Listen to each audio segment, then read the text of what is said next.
Good day, and this is Paul Whitnell, President of the BITA. This is a very special episode of BITA Business as the evolution of the organisation now truly grows into BITA International. Today's episode features partnerships that we have in New Jersey and New Orleans, Chris McHattie and his team, Marty and Michael. This is going to be a very interesting episode to listen to the development of the organisation in a global sense. The values of these gentlemen mirror up to the values of BITA. And for this reason, this partnership is going to be very successful and a clear identity of how BITA is growing truly internationally.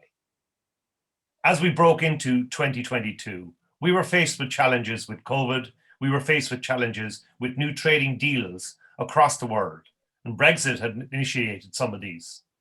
But partnerships like this will show you the value of relationship, the value of understanding how we create proper partnerships based on values.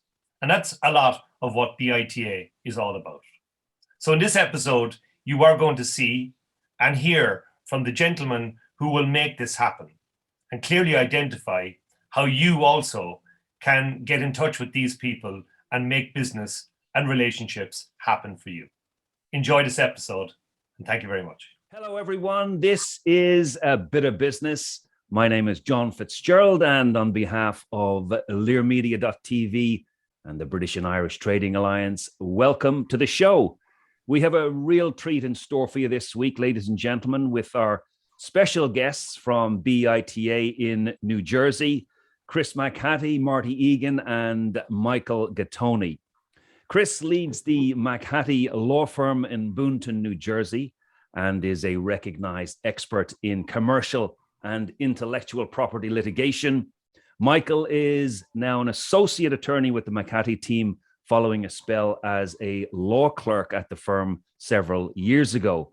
Marty works very closely with Michael and Chris, heading up the Cove side of the business, which features launch, land, and expand services for companies looking to establish a presence in the United States. So Chris's practice also specializes in general corporate law, intellectual property law, and employment law.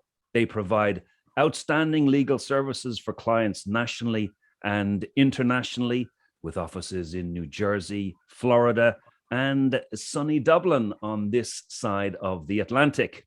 So, gentlemen, great to have you all on the show today.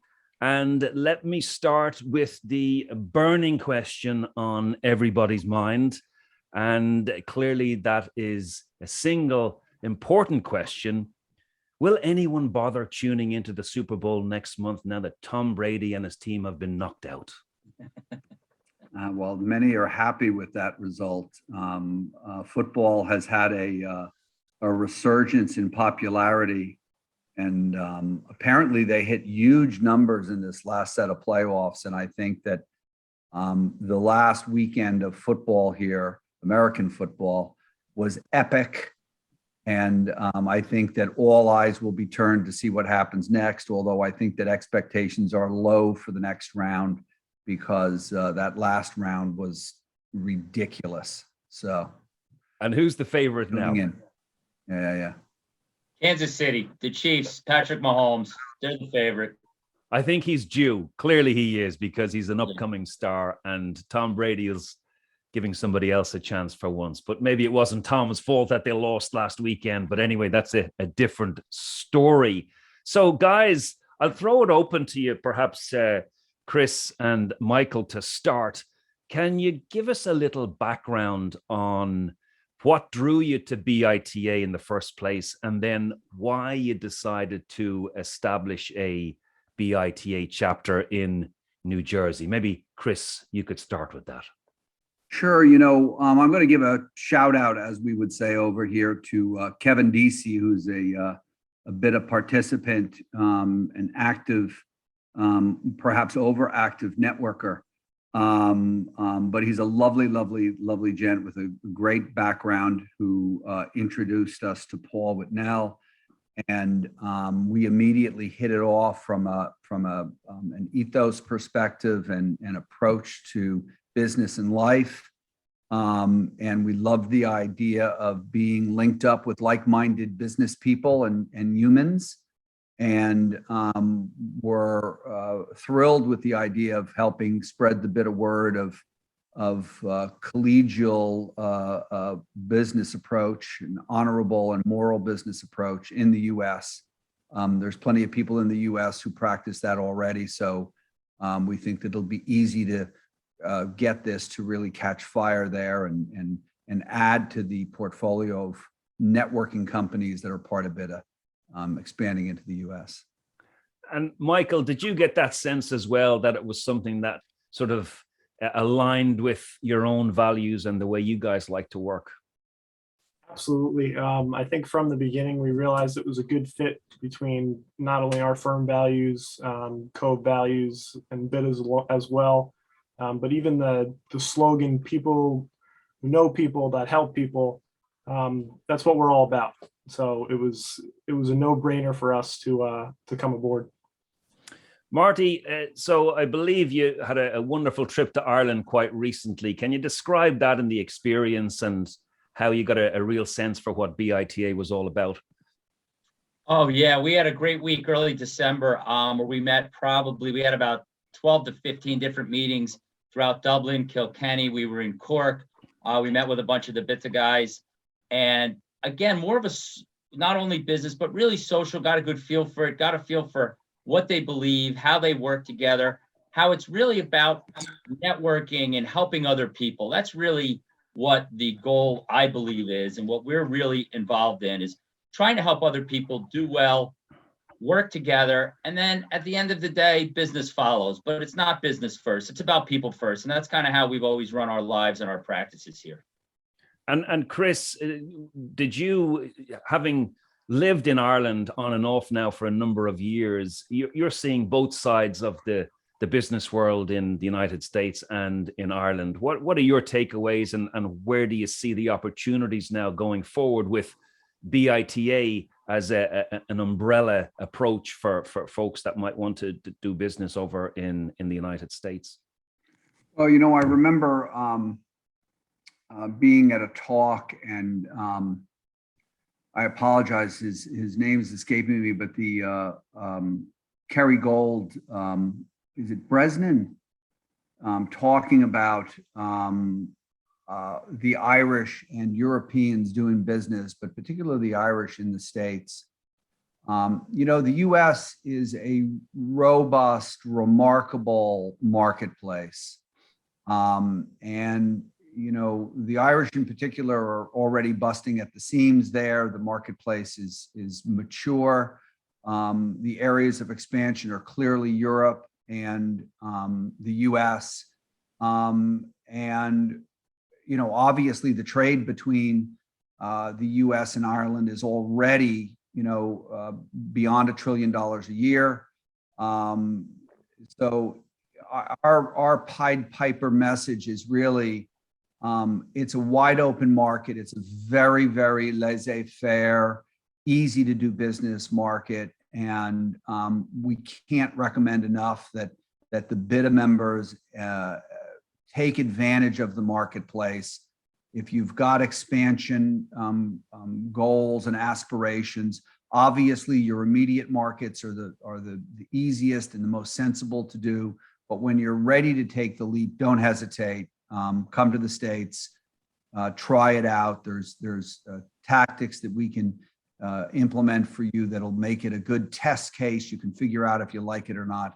But as you'll often hear people say, the US is open for business and loves Europeans and want Europeans to come and do business, and BITA members to do that. So we're here to help, and they should be doing it. They should be thinking about it. It should be on their radar. So guys, as you know, Paul Whitnell established BITA over 10 years ago, and he's been the driving force behind instilling the values of passion, integrity, and delivery into the organization, but also responsible for driving the growth of the membership. So in this part of the world, we have 12 active chapters between Ireland and the UK, and now established a chapter in the United States and several other international chapters too. So clearly there's massive opportunity here. So, Marty, I guess a question for you. I love this idea of launch, land, and expand. And what's the response been locally to you guys getting involved in BITA? And where do you see the opportunities for companies perhaps that want to look at Europe, maybe Ireland and the UK to expand? Well, it's funny. Chris and I joke about it. Every time we start talking about Cove, and now we're starting to talk about BITA, the network of people that I've dealt with and that Chris has dealt with all are excited about it. They want to hear more about it. They want to get involved. So I think that getting it off the ground and growing the membership is going to be a rather easy thing to do as we continue to talk about it, network it, and advertise it just from regular conversations, walking around Morristown, going to the coffee shops, talking about the St. Patrick's Day parade that's coming up. That whole group that we're involved with loves everything we've talked about. So I see them as kind of our launching point for new membership. There's a company here, a real estate company called Weichert Relocation that I'm going to be speaking with about BITA, and they're involved in basically working with companies overseas, coming both ways and relocating people. So opportunities like that just seem to come every time we have a conversation about it, to be honest, John. Michael, has the response from your perspective been similar, positive, people interested in getting involved and wanting to be part of BITA? Absolutely. And aside from business perspective, we've gotten a great response on the state level. We've been doing a lot of work with Choose New Jersey. So they're looking as well to bring companies to New Jersey, start their businesses here. It's been a really great back and forth. Everyone's kind of working together to get to the same endpoint. And it is a very exciting moment when you tell people about it, they want to get involved, and to whatever extent they can help, more than happy to put a hand out. So Chris, what plans are afoot with the Cove chapter now over the next 12, 18, 24 months? Where are you looking to get to? Well, I think that, obviously set reasonable targets and exceed them. My hope and expectation, the US is a remarkably robust marketplace. We're not just saying that. I think that you will see some remarkable numbers within a year's time. We'll be speaking at the Select USA. The government has a foreign direct investment conference every year in Washington, D.C., and we'll all be down there carrying BITA's flag across all 50 states. And quite frankly, across the world, because all prospective new market entrants go to that conference. We're going to be doing an article for BITA explaining that if there are any aspirations, that's the conference to go to, because you can basically talk to the economic development officers of each and every state. The point that I make is that I think that between now and then, we'll have an immediate impact in New Jersey. And then from that conference on, we'll start expanding that out into the rest of the US. And I think that you're going to see some pretty startling numbers with respect to growth of BITA in the US. I think it's a robust marketplace and people love networking. And if we, of course, will be throwing the cocktail party or two to ensure continued success. I'm sure that will draw a lot of people in. Marty, a question for you in relation to launch, land, and expand. What are the most common challenges you see with companies trying to establish a presence in the United States? Because there's 650 members of BITA over here, a ton in the UK, a ton in Ireland, and many of them will have international expansion aspirations. So what are the common challenges that you see companies facing? I think the first thing that we always tell the companies, if they're looking that way, is to basically have an initial conversation with us so we can set out the right roadmap as to what's the first step, what's the second step, and what's the third step. Sometimes they jump into the wrong step and they jump into the third step as opposed to going through first and second and figuring out the proper location. And does that location have the proper people that they need to employ and how close are they to employees and the ease of travel from where they're coming from. So it's really to lay out the plan properly and to make sure that you start it from the beginning and work your way through, as opposed to just jumping in and saying, hey, we need this in the United States. Well, you may need an HR firm, but you may not need an HR firm yet. Let's talk about the establishment. What do you need first? And then we kind of work through it step by step. And between Cove and the McHattie Law Firm, we have a really good plan to help people kind of figure out what exactly they do need to be successful. And if they come to us early on, I think that's when we have the most success. How long does the process take on average, or does it depend, Marty, for somebody saying, yep, I want to have a presence in the United States, to then it actually happening in reality? Well, hey, Chris, I think you're probably better to start on the beginning section of that, right, Chris, from the legal standpoint, the establishment? Sure. I mean, what is interesting, having formed entities in the EU and Ireland in particular, it's a remarkably different process in the US. We can have you up and running basically in 24 hours. There is none of the formal governmental approval process that exists elsewhere. You do not need board members. It is a very loose process to get started. It's interesting when trying to explain it to foreign entrants who don't understand that the US will let you form an entity without any thought. I simply say to them, the government gets interested when you start making money. Until you're making money, they don't really care. So what that does is creates a very, very simple launch process. And that success process is what really needs to be planned for a little bit more. We were just on the phone a minute ago with a German company that's thinking about starting, and what our basic message was, look, let's just get the entity formed. We can decide what we're going to do with it months from now, but getting it formed and getting those initial steps out of the way will allow you. There's some bureaucratic delay that does exist in getting the taxpayer identification number. It's a simple, nonsensical, file the form and you'll get it, but there's a couple month delay in getting that. So what we recommend is just get those basic things out of the way. We can decide what we want to do with it later. But it's a very, very simple process to get launched in the US. A little bit more complicated to think through the game plan that Marty describes. And it does get more complicated potentially if you're making tons of money. But those are good problems.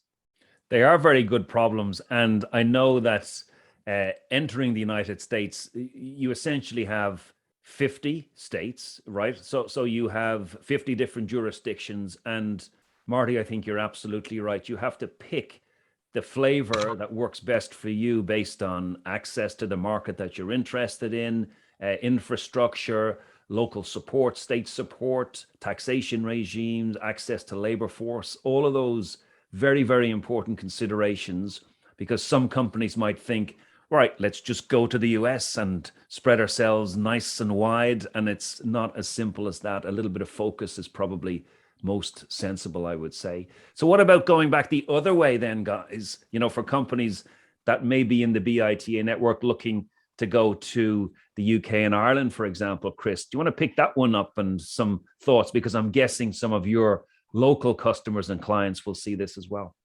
It's a very, very, very funny conundrum, because I've got plenty of very, very successful clients. It's a wonderful commentary on the US marketplace. There is not nearly the appetite to expand out of the US as there is to expand in. And I almost am embarrassed to admit it, because it's an embarrassment of riches kind of comment. It's because they're doing so well here that there is not the need to expand into additional markets that you find elsewhere. If you're in a smaller marketplace, apologies for saying Ireland's a smaller marketplace, but it's about the size of New Jersey from a marketplace perspective. You do need to expand. And if you had a New Jersey company, they would expand into New York and Florida and California and nationally. I've got some very, very straightforward clients who expansion into the EU would make perfect sense. They shrug their shoulders. Now, we believe that the BITA chapter, introducing those people to BITA members and participants, will pique that interest and demonstrate what we're trying to demonstrate. It's easy to come this way. It's actually easy to go the other way as well. But we need a little help from the BITA membership to be able to put on, if you will, some dog and pony shows about doing business in Europe that will get some BITA members to come over and get the same thing that we're explaining to European BITA members, to US BITA members, to get them and encourage them to go the other way. Michael, what are you most excited about in relation to BITA Cove over the next 12 months? I think the opportunity, I know that's what we're all excited about. It's been a long time in motion, and now we're finally really putting some effort and steam behind it. It's also nice to not only meet these new companies and help them succeed in the US, but it's relationship building as well. So to the extent that we're meeting new people, I don't think we've had a single client so far who's not only a good person, but a pleasure to work with. And that's a big part of it. So there's something famous over on this part of the world in the BITA universe, the construction networking lunches. You may have heard of them, and there's one coming up on Friday actually in London. I'm not sure if you're going to fly over especially for that, perhaps not on this occasion, but there are other ones, opportunities. There's one in Dublin in February, one in Liverpool and Manchester coming up in February as well. So can we expect to see some similar activity in the Cove area over the next 6 or 12 months? Absolutely. I think to the extent we can make any events happen, that'll be on our list. We'll start the marketing campaign for BITA in the US. We're going to try and make the Morristown, New Jersey chapter as prominent and successful as possible. We'd love to get you guys back over here. I know it's been a while. We were itching to get back to Ireland. I think we still are. We'd love to get back over for a few more pints, and we'd love to host you guys as well. No, that'll be fantastic. I guess, Chris, I'll leave the last word to you today. So you've taken the leap of faith. You've set up BITA in Cove in New Jersey, and you have all of a sudden the world is tuning into this show, and they're listening to what you have to say. What's your message for those companies in the BITA world in Ireland and the UK in relation to coming over and expanding to the US? I guess there's a couple actually, right? First, number one, we're excited to meet you all. It doesn't matter if we do business or not. We like being part of a network, and part of being a network is just getting to know other people. Who knows, maybe we'll bike together or play sports together, play some golf. I see some golf, and you're in my future, John. Next, look at us as an information source, as we will the other BITA members. Look at us as educators on doing business in the US, where to go on vacation if you're interested in coming to the US, what California wines you should be drinking, what restaurants in New York you should be going to. And then finally, obviously, I mean, to the extent that we can actually help any entities and in turn them help us, being good network partners goes both ways. Let's make it go both ways, and let's have a little bit of fun doing it. Well, wise words and some very exciting times ahead. We're all pulling for you guys, and anything that we can do to support, we will certainly do that. We look forward to many fruitful conversations and productive working relationships coming up in the next 6, 12, 18 months. So guys, that's it for today. Thank you all so much for joining us. It's a real pleasure to welcome you to the BITA global community. Ladies and gentlemen, this has been A Bit of Business. My name is John Fitzgerald. Thank you so much for watching. Goodbye for now.